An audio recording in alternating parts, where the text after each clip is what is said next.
And I see this so much in the manifestation I see space. it so much now. People are creating from ego. People are teaching from ego. And it's why so many people spend years having access to this life-changing information, but they're not actually changing their lives. Things aren't actually moving for them. I work with so many clients who have been in this space for years, and like things haven't changed because they've learned these manifestation principles that have been taught from another person's ego, right? And it keeps them in that same level of consciousness of like problem frequency and control and attachment, and it doesn't actually lead to true healing and transformation. Hello and welcome back to another episode of the Consciously Thriving podcast. Hello, welcome back. Another week. How are you going? We don't say that anymore. What? We don't go, hello, welcome back, another week. Oh, yeah. We've actually spoken about this. Clean your eyeballs out. What do we say? I'm not going to be chatting to you with eye boogers in your eyeballs. No, that's completely fair enough. Fair, right? It's a fair thing. I know. You're welcome. Good friend. Yeah. Anyway, it's something I've got to get to do in the morning. It's a habit I need to get. Part of my you know routine. What? Daniel does that. He just leaves the eye boogers there. Like, it's the first thing I do every morning. Really? I leave them. That's disgusting. Yeah. Why? But mine aren't that bad though. Right. Like, do you notice? Well, I just didn't know. Yeah, but now, like on a regular basis, you know? I don't know. I don't feel like I get them very often, but like... Fair's fair. Like, it's not common. I feel like I get like really watery, leaky eyes. Yeah. So maybe that's why. Yeah, because I do not do them ever. Really? So you would notice if I didn't. So yeah, on the odd occasion. So I feel like Dan always has eye boogers in there. And he like just needs to clean them. Yeah. I'm always pointing it out. Maybe it's a lazy thing with him. Yeah, I don't know. I definitely don't have them every day, I'll tell you that much. He has a shower every morning. I'm like, don't you just... Yeah, but boys don't clean their face like the way girls do. Gross. Anyway. I was on Instagram last night. I was telling Nadia. I sent her a message straight away. I went onto her story. But you know when you're flicking through stories and you don't know who's who? I saw Nadia and I was like, I thought it was me. And I was like, oh, me? I was like, when did I take that photo? I swear to God. And it like took me a moment to like lean back and realize, I'm like, that's not me. Maybe it's because you've been at my house a bit too. Well, it's like a different, your house is like my second home. I didn't even see the surroundings. I saw you and I was like, that's me. Fair enough. We get that a lot. We do get that a lot. Because we got like, we don't look the same. We definitely don't. Sorry, we're just doing some, there we go. Yeah, we definitely don't look the same, but we have like same hair color. Where it's similar. We're not similar looking at all. It's I our mean, energy. if you watch the video of us together, we don't look the same at all. But every single time people meet us, they'll be like, are you the same person? And it's not even like they haven't even gotten a chance to know us, right? Yeah. It's immediate. It's why are you the same? And we look at each other and we're like, we're actually just so not. We're so different. We're so different. But our frequencies aren't the same. We've always said that we feel like we're like twin souls or some shit like that. But we have our own personalities and... Yeah, we do. Quirks. That's what I said. Yeah, we were talking about this. I'm like, we're very different. We're actually not similar. We're not similar at all. We have similarities. Yeah. Anyway, what do you think? Let's like, what do you think? Every single person when they meet us goes, you got like sister vibes. Yeah, everyone thinks we're sisters. It's also because we're very close and we have that relationship. But yeah, it's insane. Anyway. That was wild when I looked at a photo of you and I was like, is that me? Yeah, fair enough. Sometimes it happens. It's also not similar height as well. Again, I'm not getting all this from the photo. I get that, but it's not as if you're acting like now you want to say that we're similar height. Like, let's start there. No, but what I'm saying to you, if I had fucking blonde hair and completely different features, you're not going to look at that because we have soul energy and be like... we do have different features. That's the thing. We do have different features, but the photo was so far away. Like, it makes sense. You looked similar. I don't even have a black sports bra. Do you know what I mean? Like, I would know that stuff about myself. Anyway, I want to go back to what you just said. What did you just say? I'm taller. She has been going like on. She acts like she's a fucking giant compared to me. It triggers me so much. And I'm like, what universe are you living in? She thinks that she towers over me. She's like the smidgest taller. No, okay. What? So it's when we're wearing clothes and things like that because we're very similar. We're always wearing clothes. Yeah, no. When we want to share clothes or whatever, like my height, even if it's just like a couple centimeters, makes a difference. That's just what it doesn't. It doesn't. Let's end this debate. No, I'm pissed. It was me.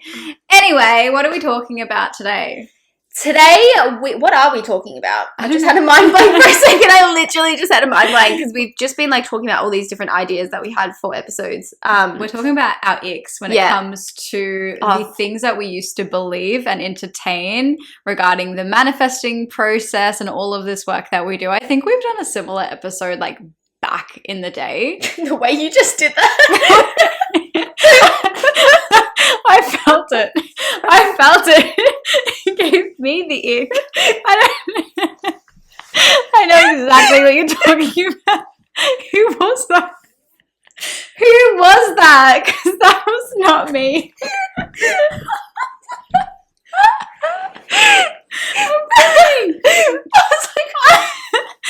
If you saw that, like, whoever's listening to this on podcast form, you probably won't get it. But if you just saw what I just did, who was that girl? That was disgusting. I'm aware. That was feral. Anyway, I was literally like, what's happening? No, we have to sort our shit out. All right. No, anyway. Gross. Oh man, that was good. That was gross. Anyway. Okay, so we just had to take a minute to compose ourselves because that was the funniest thing. Yeah, ever. Nadia took a good like 10 minutes to replay the audio back and then laugh and then do it again and then laugh and then do it again. You good now, babes? I'm good. You got it out of your system? I've got it out of my system. Good. But if you were listening to the podcast, you probably were like, what are they actually laughing at? What was so funny? Yeah, because you can't hear it. No, it sounds normal the way you said it, but her face and her attitude, the way energy, she said it. It's like a different person came out just then. I think on the YouTube video you'll be able to see it. Hopefully. But maybe not. Maybe it's like you had to be there. Maybe they need to know you like personally to know like, what was that? What was that? Who was she? We can't get into it again. We're going to start laughing all over again. Start off this episode, Dolly. Anyway, so as we were saying, we have done an episode very similar to this, but we're a lot more mature now. We're a lot more embodied, and a lot of the things that were we saying that prior? I can't remember. No, we weren't. We weren't saying. We weren't. Like, did we talk about the episode we did prior? On the 5th time we've had to fix this episode. Are you fucking serious? You just ruined it. I didn't know. We were like actually talking. We could have just kept that in. Right. We can keep it in. Oh, we're going to keep this in? Yeah. Wow. Everyone will see how we saucy. Yeah, but that's who we are. Okay. No, because we've had to redo this part like 50 times. I was like, Shula, shut up for a second. I'm not. No, I'm just actually trying to make sure we're explaining everything properly because something that I've realized when, constructive criticism to ourselves is that we don't explain things. And I think it's like a best friend thing, right? Yeah. When I understand what you mean, like telepathically communicating. But we want to work on our communication skills as podcasters, and it's our job. So did we explain that? I believe so, but now I'm confused if we didn't. Well, I'm just going to go with you. Anyway, we did an episode on this back in the day. We did an episode on this back in the day. No, what happened? Let me reframe this. We started laughing at the way you said it, like back in the day. We started laughing, so we haven't. What happened. Yeah. Anyway. Fucking on it. I'm on it. That's right. So we're a lot more mature now. So some of the things that we said may have overlapped with that episode. Yeah. I don't know if we've even got it out there still. I don't know if we deleted it. I don't know what's going on. But anyway, we're a lot more embodied. So everything we share today is going to be coming from it's going to be deeper. That's the best way to say it. Yeah, it's going to be deeper, more embodied. I think there's a lot in which we believed in and entertained, even in that episode, that we disagree with now.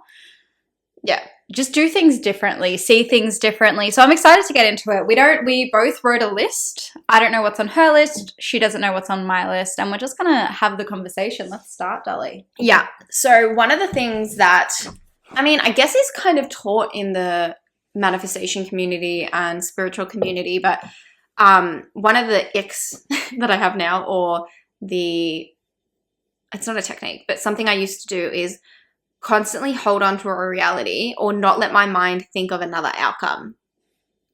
So let's go deeper on what that actually means, because it's a bit broad. Because for me, I'm like, I don't want to talk about like some of the techniques that I used to do and things like that, because I'm like, if it works for you, it works for you. But I'm like, I just want to go a bit deeper on this, because this is really big in this community, in the manifestation community. Yeah. So what I mean by like holding onto a reality and not letting my mind think of another outcome, I very much lived when I learned about manifestation, and this is what happens when you learn that you are creating your reality through your vibration, through the thoughts that you, through your thoughts, through all of it, like you are the sole creator of your reality, and you know that like you live in a very limitless universe. There is no limit to what you can manifest, what you can achieve, how successful you can be. It can be very easy to be caught up in this idea of, well, I'm going to make that happen, or I'm going to do that, right? Mm-hmm. So I wasn't very much living in a very peaceful state of being. I was very much living in a controlled one. So whenever I saw in my reality, and I've spoken about this before, but like whenever I would see things not going the way I wanted in my life, or just it just felt like I couldn't be in this moment if I didn't think things were panning out how they were meant to be. I think I've written something like similar to that. Yeah. It's it was like almost like when things weren't, so for example, the things that I would see as alignment would be like money coming through, opportunities coming through, and clients coming through. And it's like if these things weren't happening in my outer reality, then automatically it was like something is wrong, something is not working. Is that different? No, that is very, it goes along the lines, right? Because it's this obsession, because you thought, like the perfect thing of what you just said, you thought alignment was those things. You didn't actually see those things being the byproduct of being in an alignment. Yes. Right? So very much this, and I see it, like I still see a lot of posts where it's kind of like, if this is what you do when you think things aren't working, or this is what you do when things are going opposite to how you want, or you know, I had a dream, like, you know, I just had this moment last night where I had a dream that the thing, a different reality was happening, and I didn't get my manifestation. And then, so this is what I did instead. Like, this is how I held my energy being like, no, this is what I want to have, blah, blah, blah, right? I don't know if I'm making sense. No, that's exactly what happens. It's like the holding, the controllingness, it comes from like this moment where I'm not receiving the things, like, you know, the things that I deemed as like, means I'm in alignment. Yeah. It's like, if that's not happening, then it means that something is wrong. Something is wrong with this moment. There's not enough in this moment. Yeah. Because I still see it. It's so funny now because I still see a lot of posts where it's like, you know, if you're not actually trying to manifest money, or if you're not trying to do this, blah, blah, blah, that means you just, like, it's like I don't know. I'm trying to remember this post really deeply because it's like, what did it say? It was just like, it just caught me off guard. I was like, wow, like that's how I literally used to think. It's kind of like you're not thinking about money, or you're not actually trying to manifest money. That means that you don't care about it. And you know what I mean? It's placing this importance on the physical world. Yes, that's what it is. I love that you actually picked that up. And I was like, wow, I don't really see it like that. Like you have to see money as like a byproduct. Yes. And I have always felt that way. Yeah. When it comes to like the manifesting community and things like that, I've always felt like this just doesn't feel right to like control how, you know, to like align my energy to a 10K month. Even focusing so hard on it. I literally used to be like, this isn't right, but I didn't trust myself. Yeah, no, you didn't. I trusted other people. I was like, well, who am I? Yeah. If I don't have like the results to show for it, I'm looking at these mentors that, you know, are making all of this money, and I'm looking at that as like alignment, success, and healing. And I was like, okay, well, they know better than me. Yeah. And so I want to, like, with that being said, so that is literally what I used to do. And I want to actually share my perspective on how I live my life now and how I operate in a way that's not deeming the physical, in a way that's not being like, I don't care. Like, do you know what I mean? In a way that's like, not I don't care about money and things like that, but in a way that's like, I still welcome those things into my life. Yeah. Do you know what I mean? Yeah. It's just like this lack of pedestaling and whatever. Yeah. So yeah, there's a difference between denouncing the physical world or feeling like, you know, sometimes I think people can get into this energy where they've been trying to manifest so much, and then they get into this disappointment spiral, and they get into this I don't care, and then they just go, I don't want it anyway. But it doesn't come from an actual, like, you know, powerful surrendered energy. It comes from heartbreak. It comes from pain. It comes from disappointment and separation. Yeah, I think we both have. Yeah. So that's why I think some people, when they hear this, they get triggered, hearing like, why are you trying to control outcomes and things like that? Because it can bring up this thing of like, either it highlights your attachment or it highlights like. What do you mean by that? Explain that a bit more. The highlights your attachment. So if you're hearing this and you're hearing the aspect of me that's saying stop controlling your reality, stop trying to manifest the money, stop trying to do that, and there's a trigger inside of you that feels like, but I need to or whatever, that is your signal that you are attached.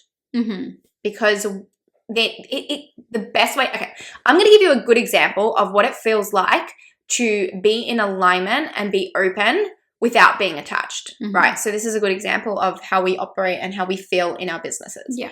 So we enjoy our and businesses. in life, not just in business. life, right? Yeah. We enjoy I'm just using one example. We enjoy our businesses. We enjoy working with clients. We enjoy showing up on social media, sharing our perspective. We actually enjoy those things, right? But if someone were to come and say to me tomorrow that life has got something, asking me to go down a different path, asking me to actually pick up all my things, move overseas, not do my business, or, you know, I was told I'm not going to actually be a millionaire or whatever, there is not an aspect of me that feels like, yeah, right? From a perspective, right? Not from like fucked over that. You don't feel like, oh my God, my life is over. I failed. I suck. Right. Blah, blah, because blah. there is literally zero attachment to making my business mean something about me. Yeah. It is purely from a state of joy. Like I'm doing this from a desire to, you know, have this as, you know, a source of income and things like that. Right. Have like do something I love you just fucking and love get paid and get paid for it. Right. Like that's is what it is. Right. Yeah. I actually enjoy doing it. Yeah. So you might as well use it as a way in which you can sustain. I enjoy it. Right. But there is no like, I need this business to my family to see me worthy. I need this business to, you know, for the people around me to think I'm smart or good enough, or there is zero that. And I can hand on my heart say that wasn't most of the case for a lot of starting my business. That wasn't for majority of our journey. It wasn't. We were so attached to needing to prove that we could do it. Even any attachment to needing your business to be your source of income or needing your business, just needing it in any aspect, like you thinking that like, you know, money's not going to come in only through your business, seeing it as like this, you know, very narrow only path in which things can happen for you. So there is a massive part of us now that is not attached to that. So there is no need to look at my reality on a daily basis. If I don't need these things and I'm showing up to my business from a place of like, if clients come in, I'm happy. If people sign up, I'm happy. If I'm open to it all, if I can operate in that way, there is no need to control if a day there is money not coming through my business. There is no need to control if a particular client didn't sign up. Why would I need to, you know, go and control that if I'm not attached to it? Exactly. No, I agree. Like now with that new like level of consciousness, with those codes that we have now, that I walk like that throughout my business, I don't even pay attention. No, I literally and don't that's even the think most about it. That's how you're supposed to be, right? Yeah. I'm just like, I'm open to receive. I'm like, somebody pops into the DMs, I'm like, yay, fun. Yeah. Like it's just so chill. It's so chill. And I remember like when people used to pop into my DMs, I used to be like, am I going to say the right thing? How am I going to sell this? Blah, blah, blah, blah, blah. I used to freak the fuck out. And then I'd be refreshing Instagram being like, have they responded? Have they responded, right? Because you're putting all this pressure on this business to become something, to be something. And it's just, and that has nothing to do with you doubting it. And right, because there is a fine line and, you know, not controlling your outcome, but then you also obviously need to be open to receiving, which is what we've experienced. Like you don't want to operate in your business where it's this crazy, insane, closed off energy of like, I doubt anyone's going to join, blah, blah, blah. It just feels like you enjoy it. You're available. You're available for it. You're available for life. Like that's what it feels like. Even not just even in the business. Like the business is one aspect. Like when you're open to life, when you're open to just experiencing it, there is just this level of detachment that is like it's the hottest thing. It's just this trust, and it's like kind of like a humble energy where you walk through life as the student and as the experiencer. And I think for so long we were creating, and I see this so much in the manifestation I see space. it so much now. People are creating from ego. People are teaching from ego. And it's why so many people spend years having access to this life-changing information, but they're not actually changing their lives. Things aren't actually moving for them. I work with so many many clients who have been in this space for years, and like things haven't changed because they've learnt these manifestation principles that have been taught from another person's ego, right? And it keeps them in that same level of consciousness of like problem frequency and control and attachment, and it doesn't actually lead to true healing and transformation.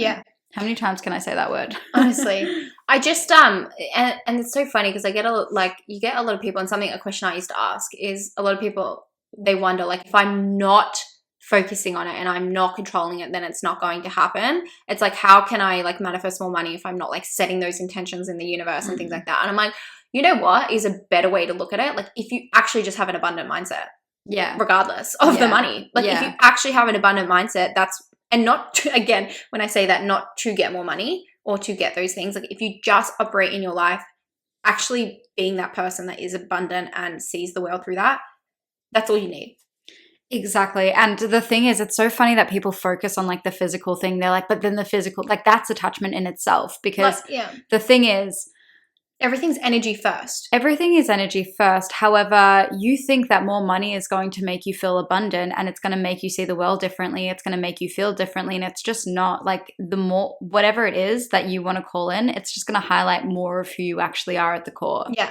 And that's just the truth of it. It's true. No, I can attest to that. No money is going to make you feel abundant, safe, any of it. So stop using it. We have manifested like the things that we were calling in, like, you know, like large sums of money, the 10K months, like things like that. Like, we did that, and then it was just, you don't actually embody great gratitude and abundance when you are using the physical world to change how you feel. And a lot of people hear that, but it like, sometimes I'm just like, you actually have to understand this. You do not need the physical world to change how you are feeling inside. It is the opposite of what you need to actually be focusing on. Exactly. It's literally not what it's about at all. Yeah. Alignment is about how you feel and how you interact with this now moment, with whatever life is presenting towards you. If you want to truly grow and transform your life, if you want to get out of that cycle, that's how you do it.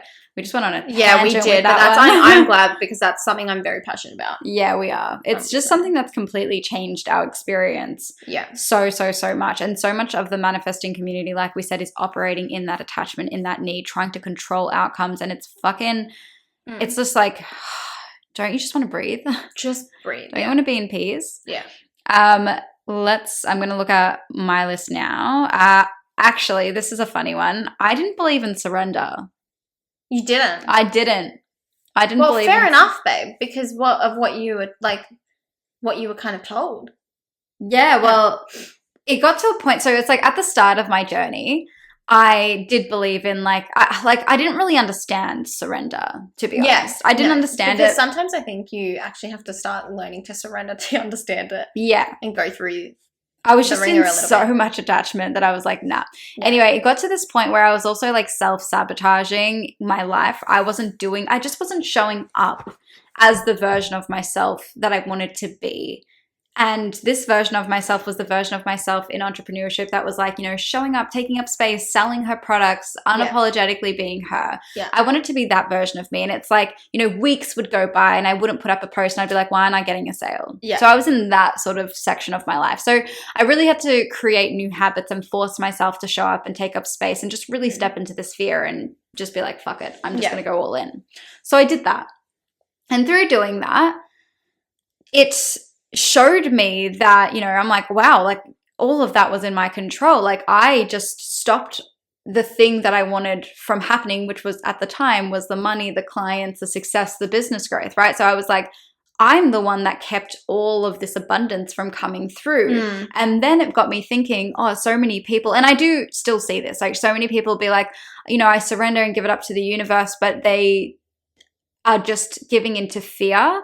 And they're stopping themselves from doing the things that scare them and that push them out of their like ego, their comfort zone. But they use like the spiritual term like surrender to justify staying in that fear and not like getting out of their comfort zone. However, so it's like, it was like that. But then I kind of it's like I misunderstood it along the way, and then I decided altogether surrender was a cop-out. And then I was like, nah, surrender's a cop-out. It's not real. We decide when things happen. You claim it. You decide. You command the universe. Like, let's go. And I created like that for actually a bit. Literally. And it did give me results. Of course it did, right? I am creating this experience. But it was not sustainable, sexy, hot growth. My entire existence depended. It was resistance. It was depending on what my bank account was doing. I was not at fucking peace. It was fucked. Yeah. It was not hot. It wasn't hot.